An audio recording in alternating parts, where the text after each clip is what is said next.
Hello बच्चों, welcome back in our channel Study with S Verma. Today's topic is chemical reactions and equations. First of all, अगर channel को subscribe नहीं किया है तो subscribe कर लीजिए, साथ ही बेल आइकन को भी दबाइए ताकि नए टॉपिक की वीडियो आप तक जल्द ही पहुंचे। वीडियो पसंद आए तो लाइक करना ना भूलें।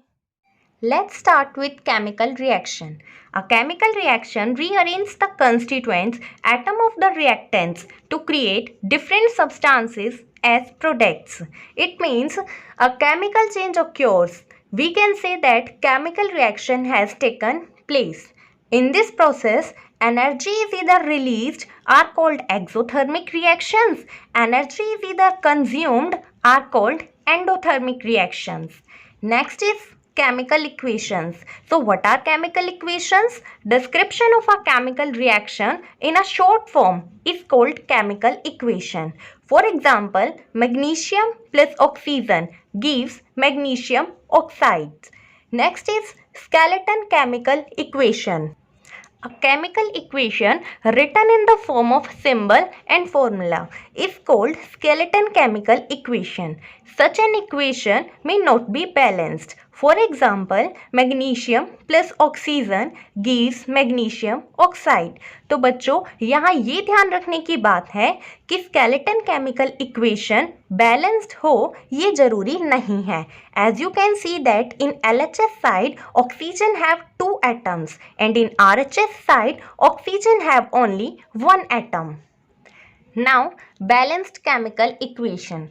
A chemical equation in which number of atoms of each element on LHS and RHS is equal is called balanced chemical equation. For example, Zn plus H2SO4 gives ZnSO4 plus H2. It means it is a balanced chemical equation because the number of zinc, hydrogen, sulfur and oxygen is equal on the LHS side as well as RHS side.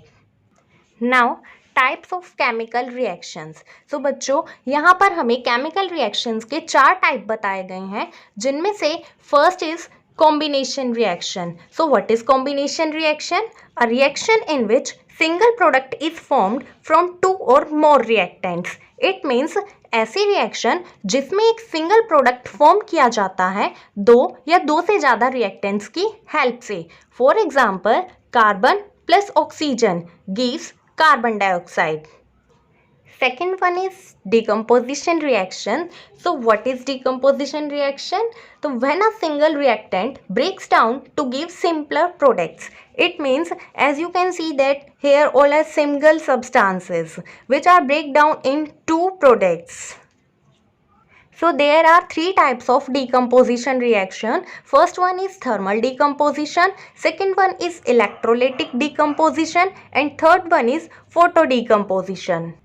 Third one is displacement reaction. So what is displacement reaction? A reaction in which one substance displace another from the aqueous solution. It means यहाँ पर एक substance दूसरे substance की position से हटाकर खुद को वहाँ पर स्टेबल कर लेता है. For example Fe plus CuSO4 gives FeSO4 plus Cu. As you know that कि आयरन कॉपर से मोर रिएक्टिव होता है. हमारी रिएक्टिविटी सीरीज में आयरन कॉपर से ज़्यादा रिएक्टिव है. तो आयरन ने कॉपर को अपनी पोजीशन से हटा दिया और क्या फॉर्म किया FeSO4. So this is displacement reaction.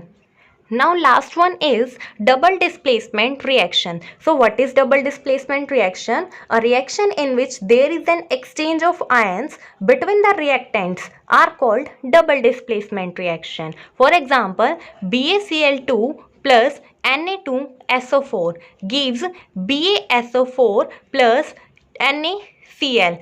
There is a balanced equation and here BaSO4 is a precipitate substance. Now next key term is oxidation and reduction. So first is oxidation, a reaction in which a substance gains oxygen or loses hydrogen is called oxidation reaction. It means एक ऐसी reaction जिस reaction से हमें oxygen मिल रही है और hydrogen उस reaction से रिमूव हो रही है, तो उस रिएक्शन को हम ऑक्सीडेशन रिएक्शन कहते हैं. Similarly, a reaction in which a substance loses oxygen or gains hydrogen is called reduction reaction. यानी एक ऐसी रिएक्शन जिसमें से ऑक्सीजन रिमूव हो रही है और हाइड्रोजन ऐड हो रही है, तो उस रिएक्शन को हम रिडक्शन रिएक्शन कहते हैं. For example CuO plus H2 in the presence of heat gives Cu plus H2O. तो बच्चों जैसा कि आप यहाँ देख सकते हैं कि CuO में हमारे पास यहाँ ऑक्सीजन थी, बट प्रोडक्ट फॉर्म में जाकर हमें यहाँ पर सिर्फ कॉपर मिला, ऑक्सीजन यहाँ से रिमूव हो गई. It means this is reduction.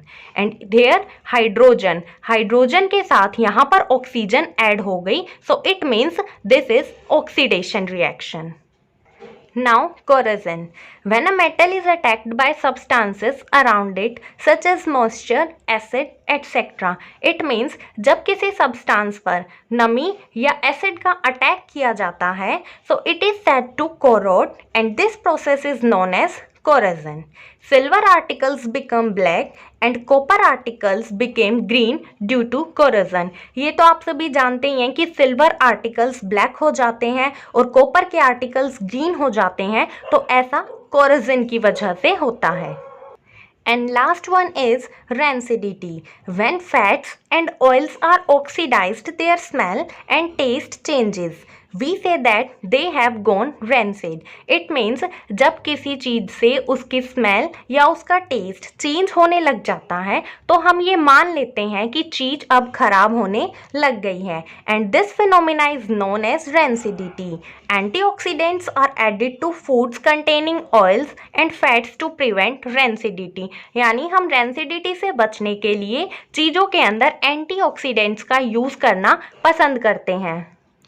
I hope बच्चों आपको इस चैप्टर के सभी की टर्म्स की क्विक रिवीजन हो गई होगी. All the best.